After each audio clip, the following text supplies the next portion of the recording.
नमस्कार मित्रों, चंदन G S में आपका स्वागत है। इस वीडियो में हम लोग विजन आईएएस मासिक समसामयिकी मई 2025 में जितने भी करेंट अफेयर्स हैं सबको एक एक कर पढ़ेंगे।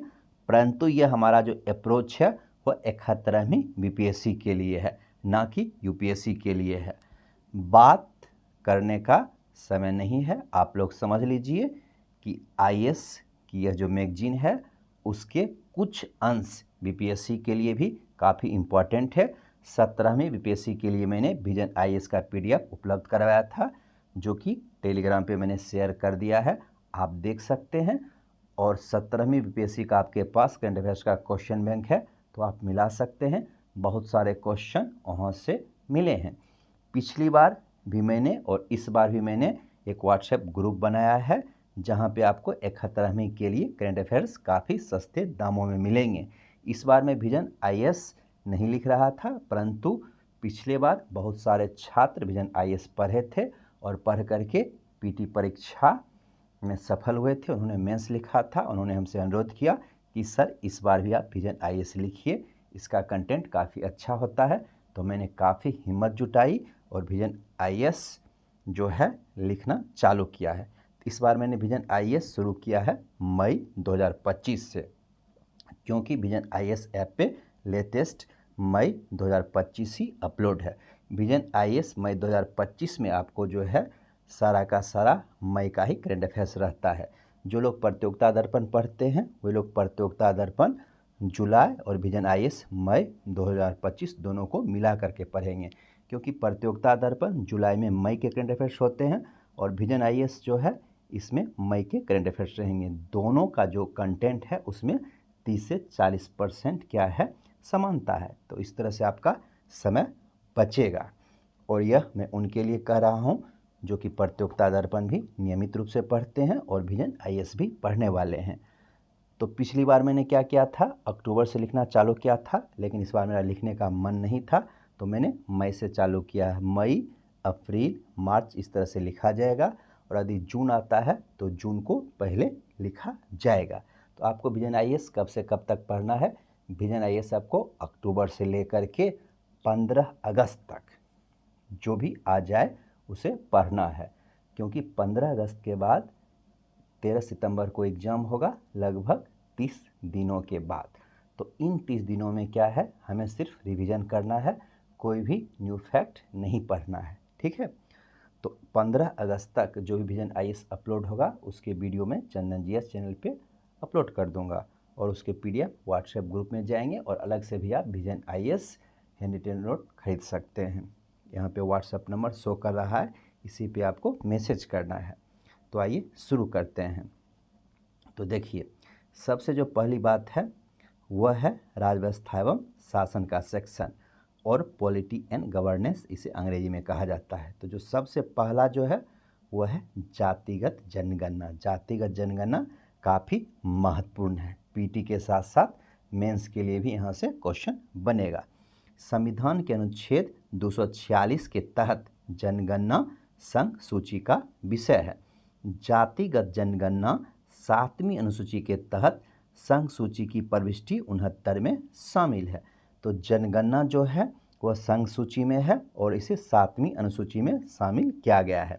भारत में जनगणना की शुरुआत 1881 में हुई थी, तब से लगातार भारत में जनगणना हो रही है। ऐसे सबसे पहले जनगणना 1872 ईस्वी में हुई थी और 1881 ईस्वी में इसे नियमित किया गया और इसके बाद प्रत्येक 10 वर्ष पर नियमित रूप से जनगणना कराई जाती है। अब देखिए, बिहार, कर्नाटक जैसे कई राज्यों में जातिगत सर्वेक्षण किया गया था, ना कि जातिगत जनगणना।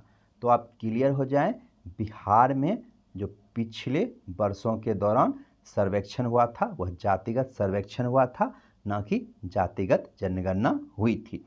जातिगत सर्वेक्षण का संविधान में कोई उल्लेख नहीं है, जबकि जनगणना का उल्लेख संविधान में है। उसी जनगणना के अंतर्गत जातिगत जनगणना आती है। 2021 में जनगणना नहीं हुई थी क्योंकि उस समय कोविड-19 महामारी का प्रकोप था और जनगणना को अनिश्चित काल के लिए स्थगित कर दिया गया था और यह जनगणना लद्दाख जैसे बर्फीले क्षेत्रों से प्रारंभ होगी 1 अक्टूबर 2026 से, और देश के अन्य भागों में जनगणना की शुरुआत होगी 1 मार्च 2027 से। अब देखिए 16वीं जो जनगणना हो रही है उसमें डेटा को पेन और पेपर पर रिकॉर्ड करने के साथ साथ डिजिटल प्रारूप में भी रिकॉर्ड किया जाएगा। इसके लिए मोबाइल एप्लीकेशन का उपयोग किया जाएगा। स्वतंत्रता के बाद यह पहली बार होगा जब जातिगत डेटा को आधिकारिक तौर पर 10वीं जनगणना के तहत एकत्रित किया जाएगा। तो जैसा कि आप जानते हैं पहली बार जनगणना लॉर्ड मेयो के काल में प्रारंभ की गई, कब 1872 ईस्वी में, जबकि नियमित जनगणना 1881 ईस्वी में लॉर्ड रिपन के काल में प्रारंभ हुई। नेक्स्ट पेज देखते हैं, बहुत ही इंपॉर्टेंट है। सार्थक डिजिटल पहुंच जीवन और स्वतंत्रता के मौलिक अधिकार अनुच्छेद 21 का हिस्सा है। देखिए जिससे हमारे प्राण जा सकते हैं वो सारे अधिकार जो है अनुच्छेद 21 का हिस्सा है, जैसे विवाह का अधिकार, भोजन का अधिकार, आवास का अधिकार, स्वच्छ जल पीने का अधिकार, स्वच्छ वायु का अधिकार इत्यादि सारे अधिकार अनुच्छेद 21 का हिस्सा है। निजता का अधिकार यह भी अनुच्छेद 21 में ही है। नेक्स्ट है बिना किसी अवरोध और दिव्यांगजन अनुकूल फुटपाथ के अधिकार को अनुच्छेद 21 के तहत गारंटी प्रदान की गई है। नेक्स्ट है सिक्किम ने राज दर्जा मिलने की 50वीं वर्षगांठ मनाई है। देखिए सिक्किम का जो सवाल है बहुत ही इंपॉर्टेंट बीपीएससी के लिए होता है और बीपीएससी सिक्किम को बार बार पूछता है। सिक्किम को 36वें संविधान संशोधन अधिनियम 1975 के तहत भारत संघ के पूर्ण राज्य का दर्जा दिया गया। नेक्स्ट है अंतर्राष्ट्रीय संबंध, इंटरनेशनल रिलेशन। हाल ही में भारत और यूनाइटेड किंगडम यूके ने 3 वर्षों की औपचारिक वार्ता के बाद मुक्त व्यापार समझौते पर हस्ताक्षर की घोषणा की है। अब देखिए मुक्त व्यापार समझौता क्या होता है। FTAs मुक्त व्यापार ऐसे समझौते होते हैं जो 2 या 2 से अधिक देशों या व्यापारिक समूहों के बीच किए जाते हैं। इनमें यह तय किया जाता है कि वे आपसी व्यापार पर लगने वाले सीमा शुल्क, कस्टम ड्यूटी एवं अन्य गैर प्रशुल्क व्यापारिक बाधाओं को कम या खत्म करेंगे ताकि बड़े पैमाने पर व्यापार आसानी से किया जा सके। नेक्स्ट है SBI की एक रिपोर्ट के अनुसार भारत ने पिछले 5 वर्षों में 13 FTAs पर हस्ताक्षर किए हैं, जिनमें प्रमुख देश है मॉरिशस, UAE, यूनाइटेड अरब अमीरात यानी कि संयुक्त अरब अमीरात और ऑस्ट्रेलिया। देखिए FTA जो होता है वह बीपीएससी का एक ट्रेंडिंग टॉपिक है और यहाँ से सवाल पूछा गया है। पिछले 5 से 6 वर्षों के दौरान FTI से 4 से 5 बार सवाल पूछा गया, तो आप इसे अच्छी तरह से देख सकते हैं। नेक्स्ट है चीन, पाकिस्तान और अफगानिस्तान के विदेश मंत्रियों ने चीन पाकिस्तान आर्थिक गलियारे को अफगानिस्तान तक बढ़ाने पर सहमति व्यक्त की है। चीन पाकिस्तान आर्थिक गलियारा belt and road initiative BRI की एक प्रमुख परियोजना है। BRI को 2015 में शुरू किया गया था। चीन पहले से ही भारत के चारों स्ट्रिंग ऑफ पर्ल्स के तहत सामरिक बंदरगाहों जैसे कि हबनटोटा श्रीलंका, नेक्स्ट ग्वादर पाकिस्तान और चटगांव में अपनी पकड़ बना चुका है।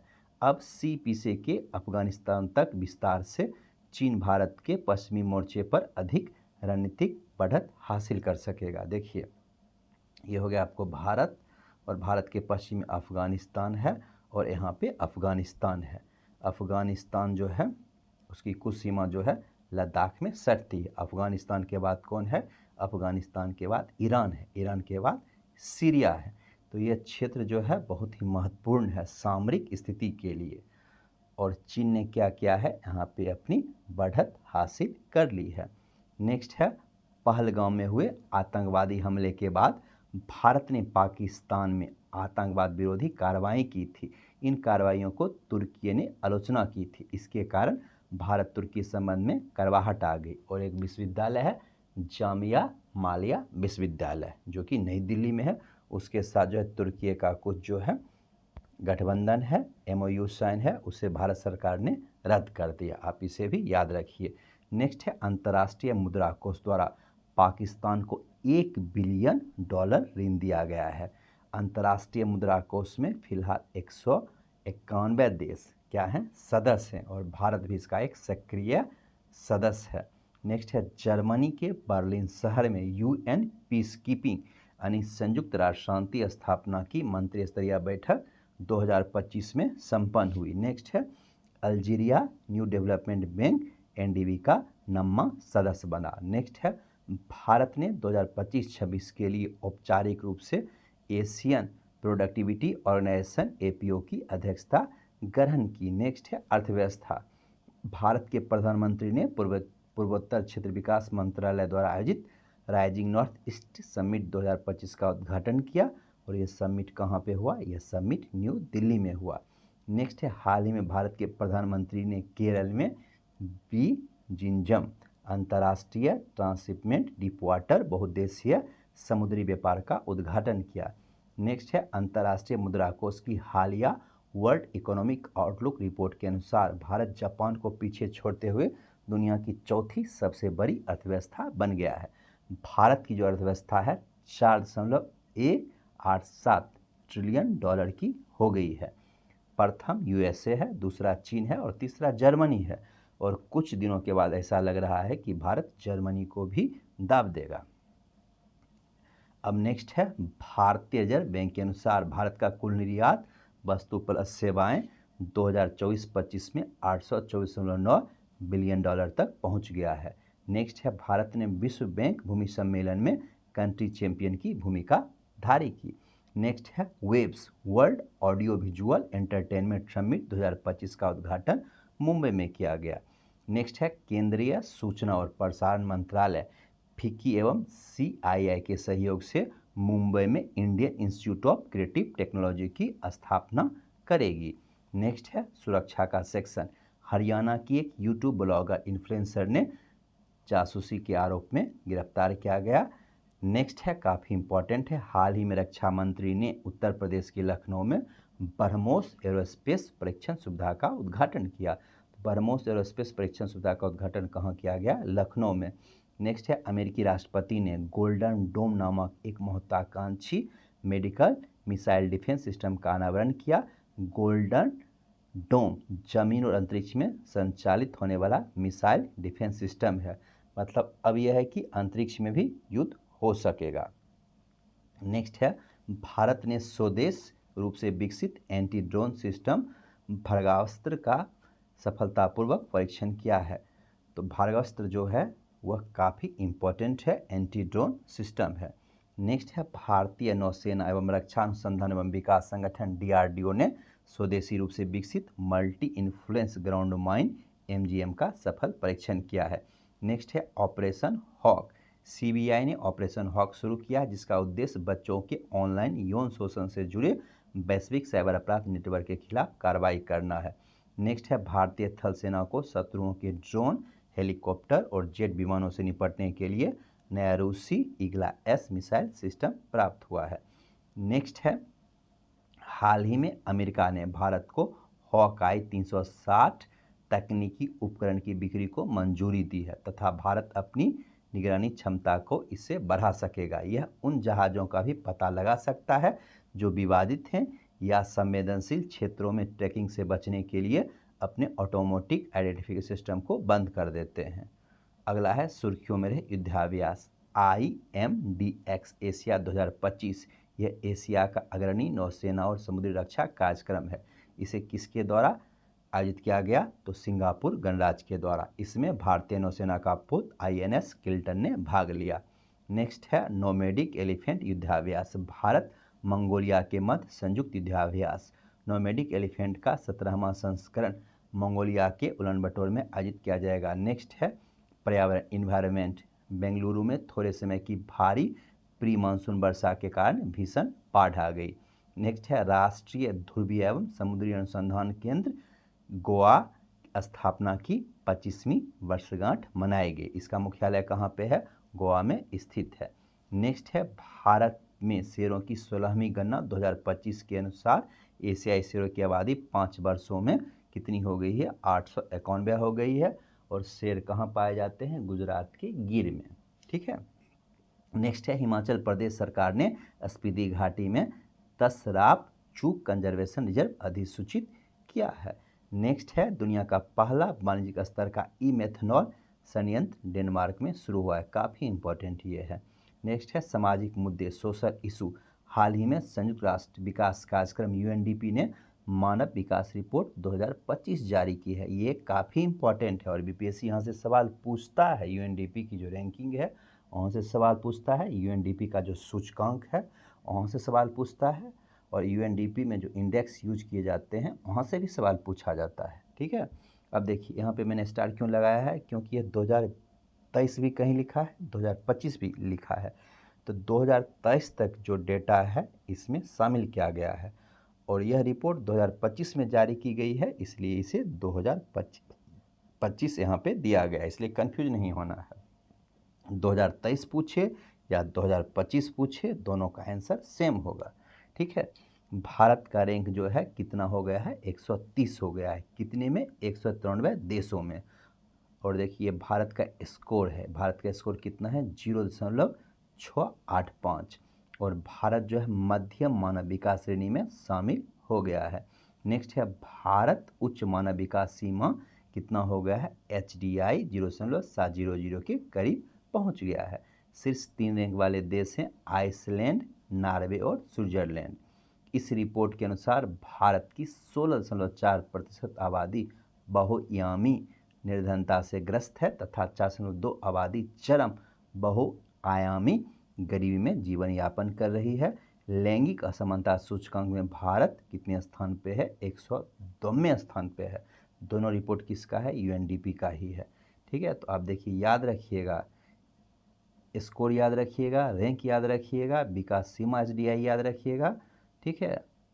और मध्यम मानव विकास श्रेणी याद रखिएगा इसमें, और जो ये गरीबी का है ये भी याद रखिएगा, और लैंगिक असमानता वाला भी याद रखना है। अगला है sample station system SRS report 2021। देखिए जैसा कि आप जानते हैं बीपीएससी में जनगणना पूछा जाता है और सैंपल रिपोर्ट भी पूछा जाता है, तो इस बार सैंपल स्टेशन सिस्टम ज़्यादा इंपॉर्टेंट है क्योंकि जनगणना थोड़ा पुराना है, तो इसे आप गौर से देखिए।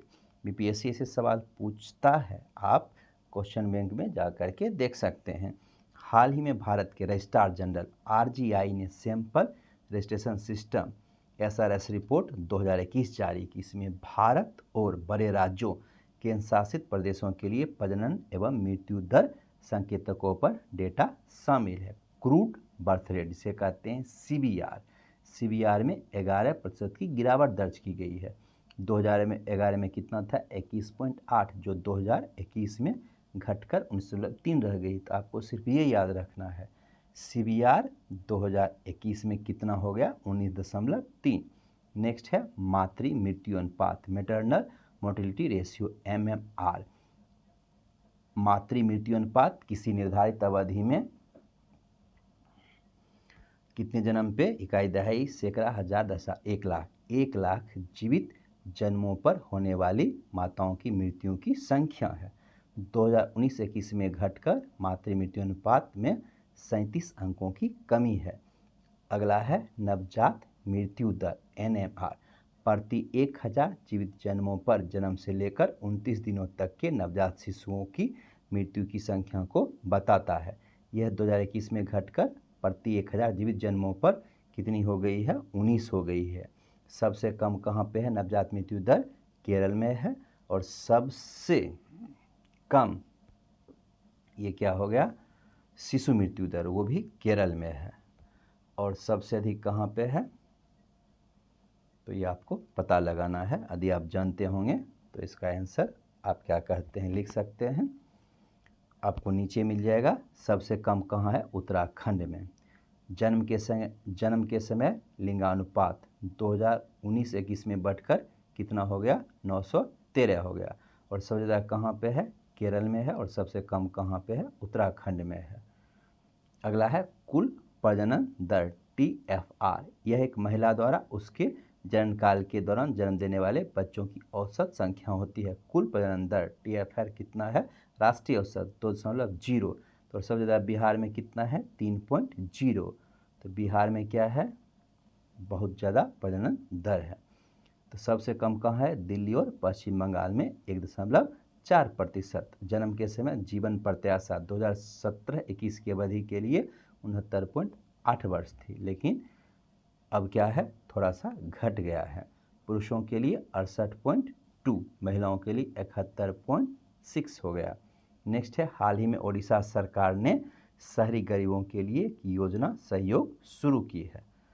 अगला है, मिजोरम पूर्ण कार्यात्मक साक्षरता का दर्जा प्राप्त करने वाला भारत का पहला राज्य बन गया है। दूसरा कौन बना है, गोवा। नेक्स्ट है, कोझिकोड शहर को विश्व स्वास्थ्य संगठन के global network of age friendly cities and communities की सदस्यता से सम्मानित किया गया है। अगला सेक्शन है साइंस एंड टेक्नोलॉजी का, बहुत ही इंपॉर्टेंट ये सेक्शन है। भारतीय दूरसंचार कंपनियों जैसे कि एयरटेल और जियो ने स्टारलिंक की सैटेलाइट इंटरनेट सेवाओं को भारत में लाने के लिए स्पेस एक्स के साथ एक समझौते पर हस्ताक्षर किया है। नेक्स्ट है, हाल ही में संयुक्त राज्य अमेरिका ने नुकसान पहुंचाने वाले ऑनलाइन डीफेक से निपटने के लिए टेक इट डाउन एक्ट कानून बनाया है। नेक्स्ट है, इसरो का PSLV C61 EOS-9 mission PSLV rocket के तीसरे चरण में तकनीकी खराबी के कारण विफल हो गया। इसरो का 101वां मिशन एवं PSLV का 63वां मिशन था। नेक्स्ट है, विश्व स्वास्थ्य संगठन ने भारत को ट्रोकोमा को लोक स्वास्थ्य समस्या के रूप में समाप्त करने के लिए प्रमाण पत्र प्रदान किया है। ट्रोकोमा जो है एक आँख में होने वाला संक्रमित बीमारी थी। अगला है संस्कृति सेक्शन से, हाल ही में उपराष्ट्रपति ने गोवा के राजभवन में आयुर्वेद के महान चिकित्सकों चरक और सुश्रुत की प्रतिमाओं का अनावरण किया है। सुश्रुत शल्य चिकित्सा के जनक माने जाते हैं। चरक कुषाण साम्राज्य के राजवैद्य थे, उन्हें भारतीय चिकित्सा का जनक कहा जाता है। अगला है सात्विक साईराज रंकी रेड्डी और चिराग सेठी को मेजर ध्यानचंद खेल रत्न पुरस्कार प्रदान किया गया। राजीव गांधी खेल रत्न पुरस्कार का ही नाम चेंज करके मेजर ध्यानचंद खेल रत्न पुरस्कार कहा गया है। अगला है, हाल ही में जैन समुदाय की 3 वर्षीय बच्ची की संथारा मृत्यु तक उपवास की प्रथा के जरिए क्या किया गया, मृत्यु दे दिया गया, क्योंकि वह जो है एक ऐसी बीमारी से ग्रसित थी जिसमें काफ़ी कष्ट होता था और उस बीमारी का इलाज नहीं है। हाल ही में फ्रांस ने एक विधेयक पारित किया जो असहनीय और लाइलाज बीमारियों से पीड़ित वयस्कों को चिकित्सीय सहायता से मृत्यु चुनने की अनुमति देता है। नेक्स्ट है, आर्थिक मामलों की मंत्रिमंडलीय समिति ने विद्युत क्षेत्र को कोयला आवंटन के लिए संशोधित शक्ति नीति को मंजूरी दी है। शक्ति का फुल फॉर्म यहाँ पे है scheme for harnessing and allocating कोयला ट्रांसपेरेंसी इन इंडिया पॉलिसी। सुर्खियों में स्थल भारत एवं विश्व। अगला है द्वीप, पहले खेलो इंडिया बीच गेम्स द्वीप में आयोजित किए जाएंगे। तेलंगाना में पाए गए गुंडारम शिलालेखों के 7 वाहन काल के नए तथ्य सामने आए हैं। केरल के कासरगोड में Asian giant soft shell turtle को बचाने पर बनी एक डॉक्यूमेंट्री ने दादा साहब फाल्के पुरस्कार जीता है। अरुणाचल प्रदेश में पूर्वोत्तर का पहला भूतापीय उत्पादन को सफलतापूर्वक खोदा गया। नेक्स्ट, यूनाइटेड किंगडम ने चागोस द्वीप समूह की संप्रभुता मॉरिशस को सौंप दी है। WHO ने पापुआ न्यू गिनी में पोलियो के प्रकोप की घोषणा की है, जबकि वहाँ पे पोलियो खत्म हो गया था। ऑस्ट्रेलिया में शताब्दी की सबसे भयंकर बाढ़ के कारण हजारों लोग फंस गए हैं। इस तरह से विजन IAS समय समाप्त हो गया है। थैंक्स फॉर वॉचिंग, मिलते हैं नेक्स्ट वीडियो में।